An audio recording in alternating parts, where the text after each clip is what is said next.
पहले के ज़माने में ये होता था कि ये सोचा जाता था कि लड़कियां हमेशा मतलब उनका काम होता है घर का काम करना और लड़कों का काम होता है पढ़ना, लड़कियों का काम नहीं होता है। और यहाँ पे सर ये पंचायत सभा होता था तो वहाँ पे महिलाओं को भागीदारी नहीं मिलती थी, बस जेंट्स जाते थे, पुरुष जाते थे, वहाँ उनको सम्मान नहीं मिलता था। उसके बाद सर हम आगे बढ़ते हैं सेकेंड तो यहाँ पे बाल विवाह होता था सर, और फिर उनको सती प्रथा होता था और उनको दहेज से तौला जाता था, उनको गाय के समान माना जाता था, उनसे पूरा काम करवाया जाता था। और कुछ और ऐसी होती थी जो कि प्रताड़ना को नहीं झेल पाती थी तो वो सुसाइड करती थी।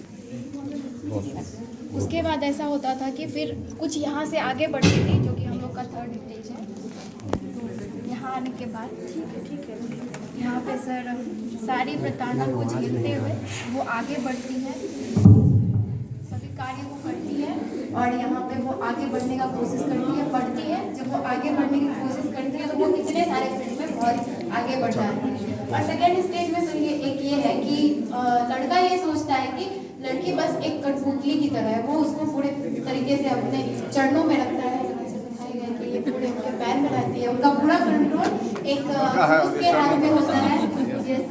पूरा कंट्रोल पुरुष के हाथ में होता है सर। उसके बाद सर कहते हैं कि उल्टा कहते हैं लोग।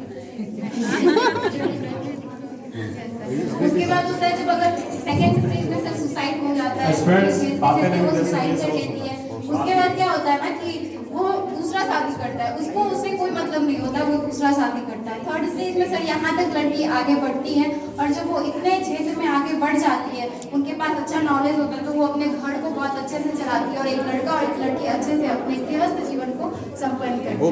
फर्स्ट बहुत सुंदर। और कुछ सर इसमें लास्टली ये कंक्लूड करना चाहेंगे कि ये हमारे समाज की सामूहिक जिम्मेदारी है जिसे महिलाओं को सुरक्षा और सारी चीज की व्यवस्था उनसे प्रदान की जाती है। सिर्फ महिला ही नहीं कर सकती, सिर्फ पुरुष भी अकेले किसी को नहीं बढ़ा सकते, ये सामूहिक जिम्मेदारी है। इधर बनाई हो। ये हमारा 4 पेपर है, ब्रेक द बाइस और सर हौसला ऊंची उड़ान, ना शिकायत ना कोई थकान। महिलाएं हमेशा से आगे बढ़ती